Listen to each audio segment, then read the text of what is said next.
From the Statehouse in Indianapolis, TV3 brings you a report on the General Assembly and how the station is going. We are pleased to have with us District 55 Representative Cindy Zemke, and later on we'll be talking to Senator Jean Leising. Right now, Representative Zemke, welcome to TV3. Thank you, Fran. Glad to be. Okay, a lot of bills are being introduced in the session this year, but one gaining the most headlines appears to be the dispute over the education. What's going on? We're continuing to try really great things with education, and in the past several years we've moved forward. The most contentious bill that had come up is the State Board of Education has been having a tremendous amount of difficulty getting their agenda items addressed as we've asked them to do, and they had asked to get some help in that regard. I know that Speaker Bosma and Leader Pro Tem of the Senate, David Long, had worked closely with the Superintendent's Office and the Governor's Office to try to resolve a lot of these issues. We did pass a bill that would allow the State Department of Education to elect their own chair and it not automatically be the Superintendent of Schools. I did vote yes for this bill. Indiana and Oklahoma are the only two states that have this provision. It was mandated that the superintendent would be the chair of that board. And we believe that will force some communication and have the State Board of Ed get the work product out that we need to put in all of the policies in place and what's best for the kids in Indiana. Mm-hmm. The bill does nothing to restrict superintendent's authority as the superintendent of schools and in her job. You find in almost any board situation that board chair is almost always elected in any business or anything by the board. Yes. Why do you think so many in the teaching profession are against this proposal? They worked very hard to make sure that Superintendent Ritz was elected, and she's an educator. I think they're very invested in that regard, and I think that I did not work with Tony Bennett. I wasn't in my office at that time, but it was a big referendum on not wanting him reelected, I believe. Yes. We want, the General Assembly and the House, we want really great policies for our kids. I've had extensive conversations with school teachers and almost in tears about this new I-STEP and what it was going to do even for third graders. And, and it is ridiculous. It's ridiculous that our work up here would affect those students to such a degree in the classroom and those teachers. I don't know who dropped the ball on the I-STEP testing. I was told that the Superintendent Ritz did have that in her area as far as coming up with that I-STEP test. It is not something I want to see happen to the children in the classroom nor to the teachers who have to administer it. Go back to Common Core. Was that the initial beginning of this problem? I think, because we were initially a Common Core state, and then we removed ourselves from Common Core, so it took another piece to produce the testing. I don't serve on Education Committee, or I would be far more detailed in my response.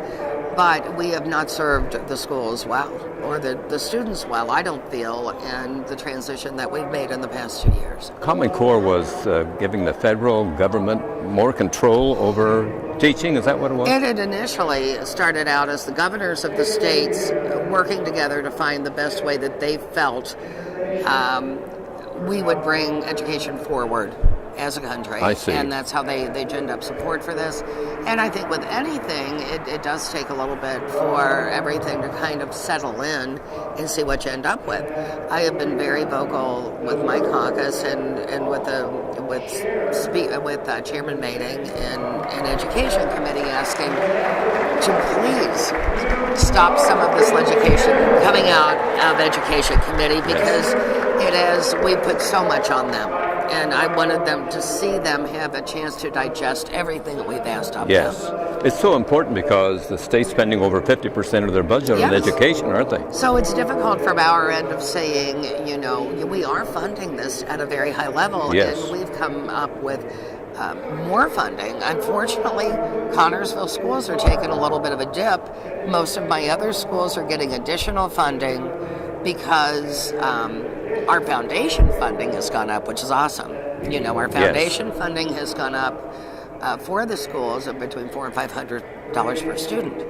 But in the schools, say in Batesville, the schools in Batesville, their funding is up substantially because their enrollment is up. Yes. And but we have also removed reduced lunch. We have free lunch for the complexity index, but not reduced lunch. But I did look at the school runs, and Connorsville funding is down some.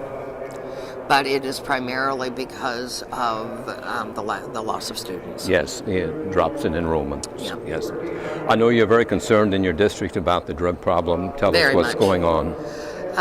It's a huge concern. It's unfortunately, I've had issues in my own family as a mom dealing with issues with my children. I am pleased that they're doing beautifully, but this is such a horrible issue. In Connorsville, it's even worse than what we have seen closer into my other parts, the other Yes. 4 counties that I represent. I serve on courts of criminal code, and we just passed out of third reading today a monumental piece of legislation, House Bill 1006, which we do so much more funding is putting into programs to work with rehabilitation, to keep so many of these offenders much more, trying to keep them out of Department of Corrections, giving more money to locals, law enforcement. We're also working on another bill. There is a drug out there called Vivitrol, where you give a shot, if it's part of their probation, you can give a shot of Vivitrol to someone on probation with especially opioid addiction. It blocks all opiates, blocks any alcohol or opiate craving. And it is a tremendous way to help combat this. It's an expensive item, and we're looking at that. We're also looking at passing legislation that I'm co-sponsoring with Judd McMillan on providing funding for naloxone, I'm trying to think of the name, which is the drug to administer to someone who has overdosed that brings them back. And that's imperative. I mean, you've seen so many overdose situations and fatalities in Connorsville due to heroin overdoses. And I don't know the percentage of your law enforcement or who all has that they can administer. We want to make sure that is more readily available, and that does save their life immediately. This is an alternative to building more prisons. Yes, and it's just so important. 85% of our incarcerated in Department of Correction have either mental health or primarily substance and alcohol abuse issues. And that is what led them to be there. And so many other states have made such a turnaround. Texas, for example, was cited today when we passed it out of third reading, how much they have gained in the lack of recidivism and more additional funding that they have saved by doing it this way. Societally, we aren't dealing with the same issues we did before, and we have far too many people in our prisons, and it's not rehabilitating them. So we're making a really big step with this one. What happens next to this bill? Will the Senate pass something comparable? Yes, and it passed with all yes votes out of the House, and it certainly will from the Senate. Again, we've been working on this for 8 years, and it is one of the most important pieces of legislation we can pass out of here. And I'm adamant about this. And everyone in Connorsville and in your viewing audience, I'm sure we've all known people to die from this. And it's just important, or to be incarcerated because of drugs. Yes. What about the casino law changes? Where is that headed? I have to look at the final and where we think. I'm sure we'll be discussing it today as far as where the funding will go. I know part of the bill was to be allowed to have live table games. The biggest concern is how it's going to affect funding to the local communities or the lack of funding. And I want to look at that closer as well Yes. before we take a final Yes. vote. And the Sunday alcohol sales, where does that stand right now? It's on our calendar to hear today. Whether we'll get to it today or tomorrow, I don't know. I am in favor of it because my constituents are in favor of it. I think it's a little ridiculous that Indiana is the only state in the union that completely prohibits any alcohol sales. And my constituents say, hey, I don't want to drive to Harrison, Ohio if I want to buy a six-pack of beer on Sunday. I'm a free market gal. I believe that everybody should get out there and keep their businesses open if that's what they choose to do, and be able to take care of the consumers. Both have passed the bill, haven't they? But some restrictions were placed in one that were eliminated, I believe. Some really tough restrictions were passed, and as far as grocery stores, I think we have always found that liquor stores did not want to be open on Sundays. And it's my opinion that it's not up to us to legislate who gets an automatic day off.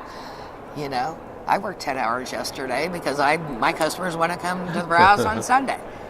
I have real issues with it being in statute that a select group of businesses gets a day off. Yeah. So then there are, and I don't have a dog in this hunt. I just want people to be able to be open and be profitable and do good business, and competition's healthy. The grocery stores now, I think, feel that the bill as is a little bit punitive to them because it requires a lot of regulation. Any hard liquor has to be behind a counter. Yes. So we'll see. My hopes are that it will pass out as that out of the House, and that there was an amendment put to it that there would be video surveillance, but not everything would have to be behind the counter. But that amendment was defeated last week. So we continue to work. I certainly want to see us pass Sunday sales in some form. Will that be coming up very soon? Do you have any idea? Today or tomorrow. Okay, very good, very good. I'd like to ask you about your survey, Representative Zemke. What were some of the results of the survey you sent out to your constituents? Oh, this is Jean's. Yes, I don't do cursive writing. Okay, there. Oh, you're right. Hey, and okay, yes, it was overwhelming that that was my constituents did want Sunday sales. Okay. Cold beer, we won't be hearing.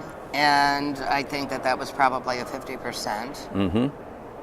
Schools generally really agreed in having more equal funding across the board as far as the foundation level, and that's why I asked that question. Mm-hmm. Performance outcomes for schools, I think the higher performing schools would like some recognition. Yes. Legislative districts, I have always believed, I'm not a big fan of gerrymandering these districts. It's difficult when they draw congressional districts or rep districts or anything based upon population shift. So as everyone knows, or you would know, maybe not everyone, every 10 years after the census, we make the determination of what each congressional senate, all of the districts will be based upon about 65,000 people in my district, per se. They have some crazy-looking districts, too. Yeah, and as you know, I have parts of 5 counties, and my only complete county is Fayette, which is the first, and I am delighted to serve. Well, we're happy to have you. But I'm a big believer in things making sense. Sure. And I certainly support an outside agency but what's difficult is keeping locations of interest together, cities, towns, townships, without splitting. Yes. So I think that a better job could be done if a nonpartisan commission were to draw it. Mm-hmm.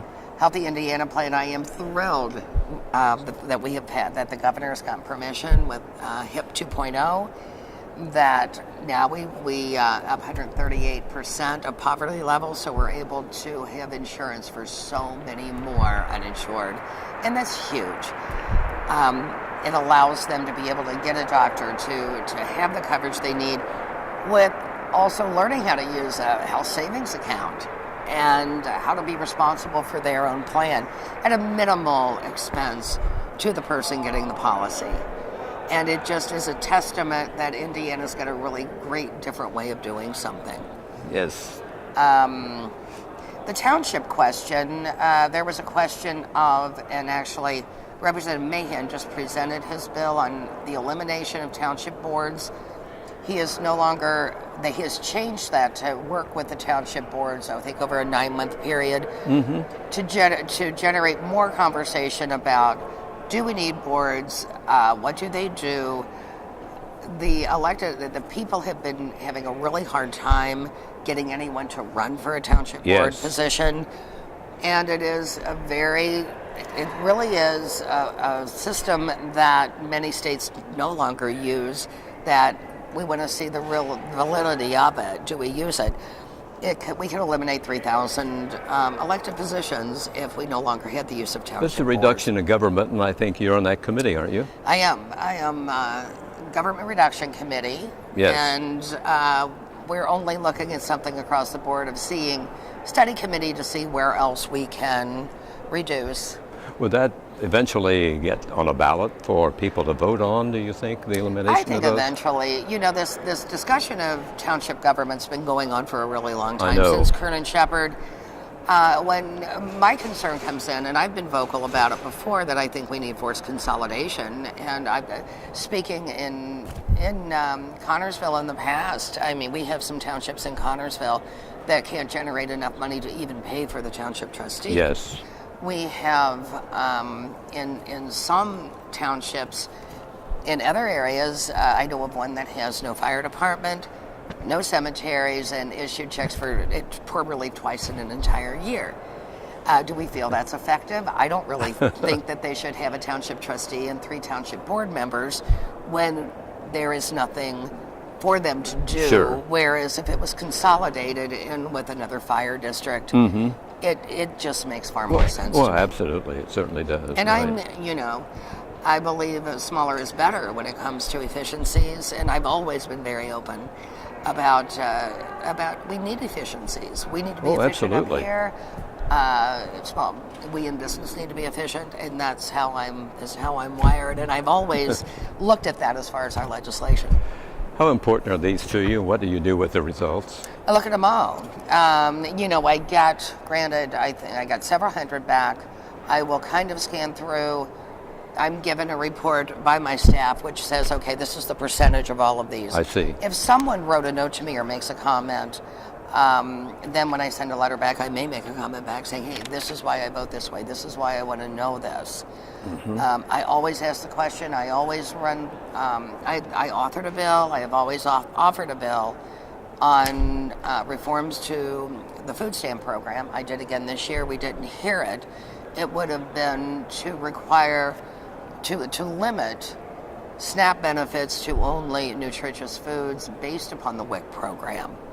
I get a tremendous amount of people who say, I really get tired of people being able to buy pop and chips and candy and with tax dollars when I can't afford to. Yes. That's the way it is. We Yes. always hear that. I want every kid in every home to see their parents cook them a meal, and a somewhat nutritious meal. I think it's important, and I really hope that we can change our thinking to that. I don't care whether it's with SNAP benefits or not. I really want to see parents being able to provide and taking the time to provide a food for their kids in their house. I know a big concern of yours is domestic violence. Yes. We passed tremendous legislation this year out of Family and Children Committee, where I'm vice chair. We have allocated funding, and it passed, for domestic violence shelters, and we have not raised that. We have not done that. And we have a good shelter in Batesville, and that's one of the few really that's that comprehensive, and it is Safe Passage.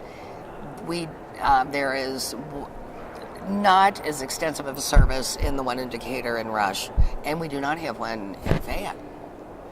I don't believe, as far as any domestic violence shelters. So we're putting state funding into that.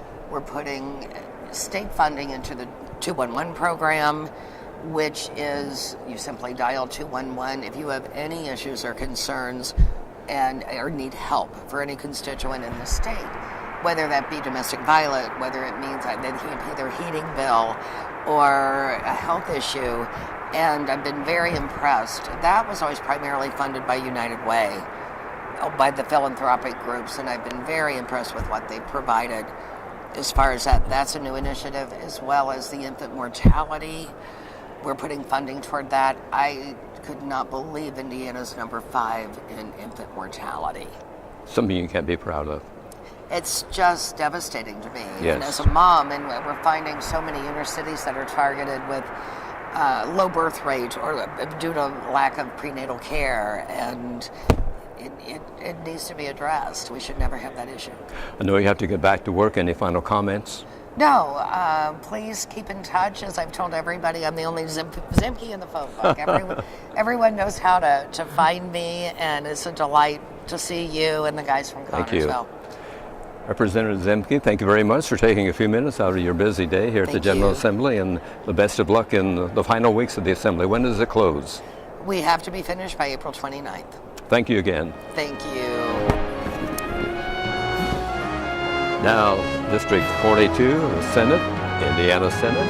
Jean Lysing joins us here on TV3. Welcome, Jean. Well, I'm glad to be here with you. How are things going in the Assembly this year? Good. Good. Always busy and always tough, challenging issues, Sure. And sometimes you can't foresee what issues are going to be at the forefront. How's this education thing going between the governor and the superintendent of public instruction? Where's that headed? Well, I think that, obviously everybody knows that there's been a misunderstanding that's gone on now for months, apparently. Sure. And, it's between the governor, but it's between the state superintendent, it's between the State Board of Education, and, of course, now the legislature has kind of gotten drawn into the fight. Yes. I frankly wish everybody would grow up and start playing well together. I told someone last week that it reminded me of middle school girls. Okay. One saying, I don't like your skirt. I don't like your scarf. I don't like your earrings. And, and it's not going anywhere. So what's realistically going to happen? I chose last week to vote against Senate Bill 1, which was the restructuring, reorganizing of the state school, or the school board, Yes. The Board of Education. Yes. And I did so because I thought the timing was terrible. I thought that no matter what, people would see it as a political issue, and that's the wrong thing. Now, should the State Board of Education be realigned? And, at some time it probably should be. Right now, the governor makes all the appointees for that board. I see. And so the Senate Bill 1 actually had a mix that I thought probably did make more sense. It gave the governor 4 appointees. It gave the Senate 2, it gave the House 2. The Senate and House appointees had to be 1 from each party. The Senate and House appointees each had to have at least 1 educator, and the governors had to have 2 educators. So technically, if that bill moves forward, and I think it has passed out of the Senate, but we're early in the process because all bills that start in the Senate have to also pass the House, and then if they haven't been drastically amended, they go to the governor for his signature. But if they were drastically amended, then they would have to actually go to a conference committee. So the reality is the way Senate Bill 1 currently is, you could actually have 4 educators along with, of course, the superintendent, who would still be on the board. They could easily elect her still as the chair. Yes. The way it's configured. So I think that there's been a lot of misinformation, confusion, because, early on, people thought that somehow we were going to do away with the superintendent's position as an elected official, period. That was and that is not happening. But there is an effort to remove her as chair of the State Board of Education. Yes. And so I didn't support it, and I don't feel bad about that. I think that, my leadership probably were not happy with me, but on the other hand, I think that it was the right thing to do. Timing is everything sometimes in government, and I think it was the wrong time for this fight. Now, what's going to happen with ISTEP? Today, in the legislature, we're going to be moving Senate Bill 62, and that'll need to continue through the process. But that's going to allow the shortening of this year's ISTEP. Okay, the reduction. And everybody's going to be happy about that, I think, because it'll reduce it at least by 3 hours. Yes. It's my understanding. 12 to 9. Yeah. Right. Now, is that still too long a test? You bet, yeah. Yeah, absolutely. I think it's ridiculous. and how did we get to this point? Well, obviously people weren't communicating well, which goes back to the original point about what are we going to do to make people talk to each other in a reasonable, sound fashion. That's tough. But I think that there's another bill that's moving forward on the Senate side, and it's Senate Bill 566. And that particular bill is going to have the State Board of Education seriously look at a nationally normed test. In the olden days, when I was in school, we took the Iowa test, okay? Yes. Well, I think that might still be around, but there's also a Northwest and there's others. So now all of a sudden they're saying, gee, if we did this, and as long as it was a national test that showed growth, then not only would we know how our Indiana kids are doing, but on occasion we could even look and see how they're doing compared to other states.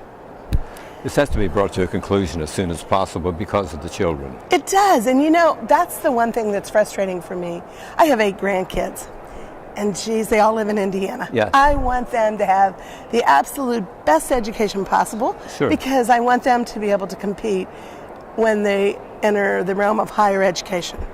And we have to make, and when they get to even our state universities, our Purdue's, IU's, they're competing not only with kids from Indiana and other states, but they're competing with a lot of international students. Yes. So they need to be up top at their game.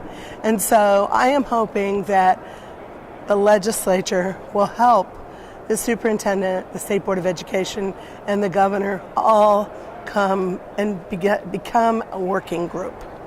Put personal agendas aside and have the agenda. Have the kids first? Right. Wouldn't that be nice, right?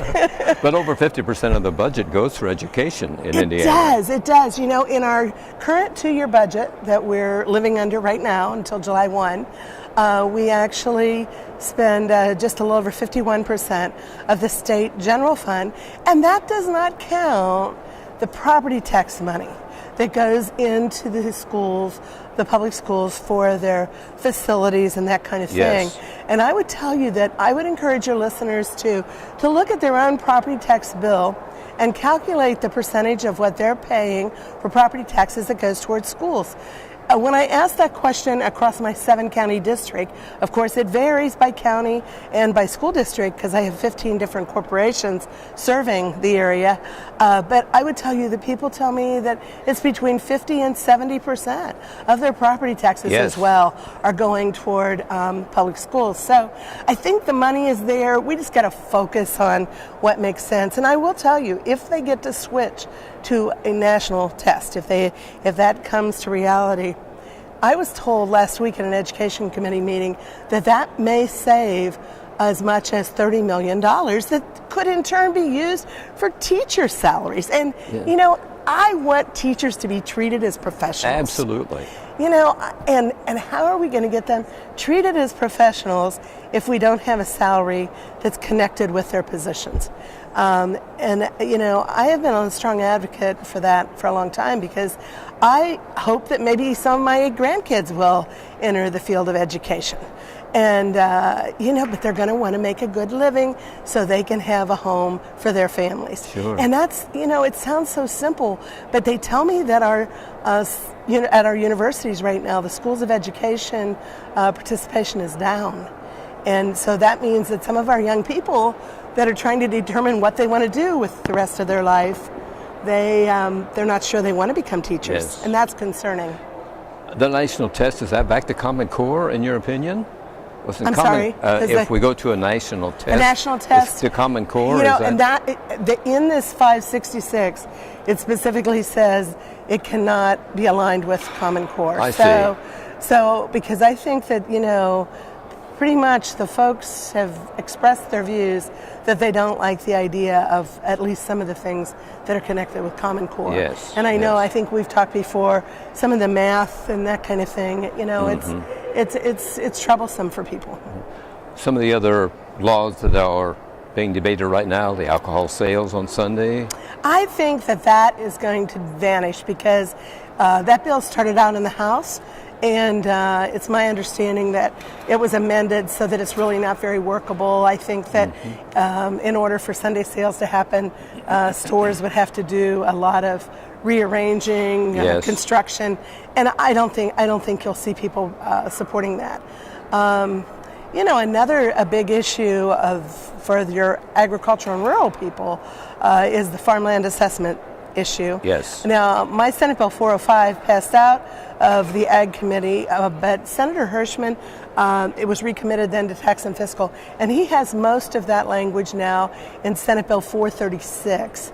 And basically what it does is it freezes the base rate for a year, it freezes the soil productivity factor again, and it starts to address what's been a problem in some counties, and that is reclassification of property by the assessor's office. And I don't think that's necessarily been an issue in our area, but in some of the counties it's been a big deal because it's really increased people's property taxes. You're chairperson of the Agriculture Committee? I am chairperson of the Ag Committee. And where's your CAFO proposal headed? Yeah, that bill is an interesting bill. What I was really trying to determine early on in this session was where could a farmer still build a building, structure to house animals or poultry yes. in Indiana.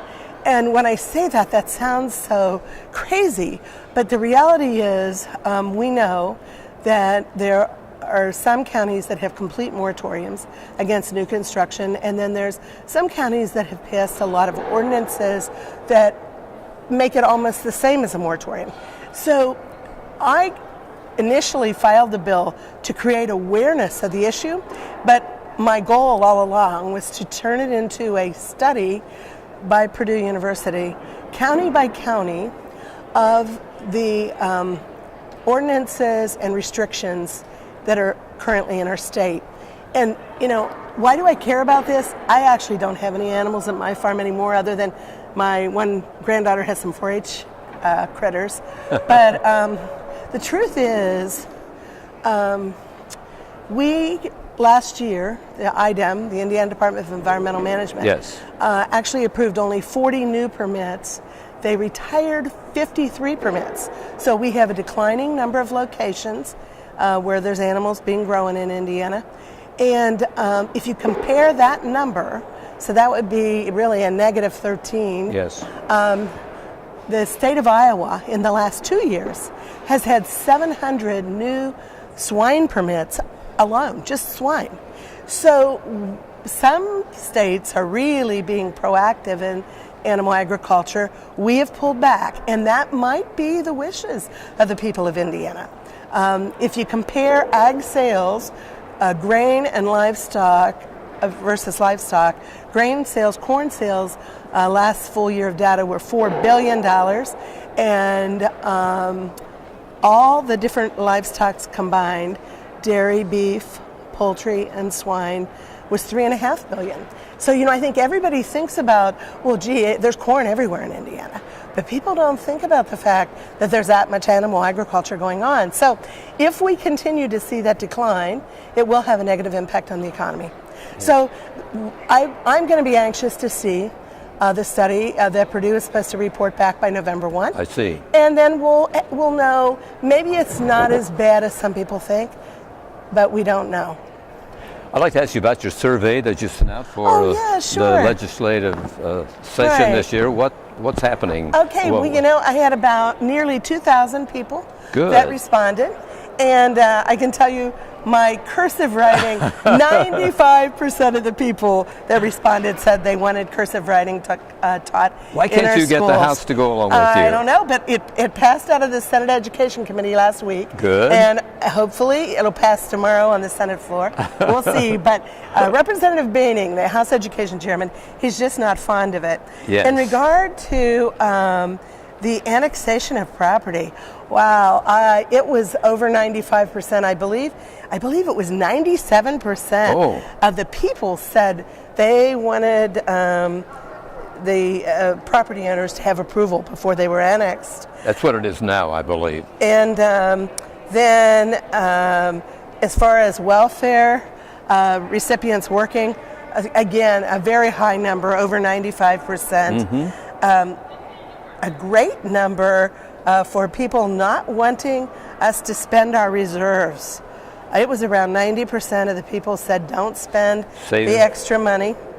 And the majority, 80-some%, said we were spending an adequate amount on education, and which surprised me because I thought maybe some people would think that we should spend more on that. The public universities, a majority of the people, it was over 80%, thought that the public universities should be given more money based on if they're graduating a bachelor's student in 4 years, for instance. And then the gas tax probably was the most surprising to me because I have a lot of people in my 7 counties that say, gee, Jean, we need more money for our roads. Right. And 58% of the people that responded to this survey said they did not want more gas tax. 58%. That's interesting, isn't it? Yeah, it is. And so that surprised me. I thought that at the very least it would be a 50-50 thing. But boy, 58% said nope, we don't want our gas tax to increase. Part of that is probably related, very frankly, to the fact that we all have been overwhelmed by the price of gas. Yes. The general price of gas because of the oil. Oh, yes. But anyway, it's an interesting session as always. And I'm so glad that you guys are here and interested in what's going on in this big, fine building. Well, thanks. This is a beautiful building, isn't it? It absolutely is. Encourage people to come. I really like it when people from the district come and visit, and I always tell them to check in and let me know that they're here, because if it's all possible, I'll step out of whatever meeting and at least say hi to them, And I love it when the school groups come because it's such a good thing for the kids. I think they learn so much by just being here, more so than what they can learn from a text. Senator Lysing, thank you very much for taking time out from your busy schedule and get back to work. Thank you so much. Take care. Senator Jean Lysing, representing District 42 in Indiana, which Fayette County is part of. We're happy to have her join us here on TV3 for today's report from the General Assembly. Thanks, Jean. Thank you.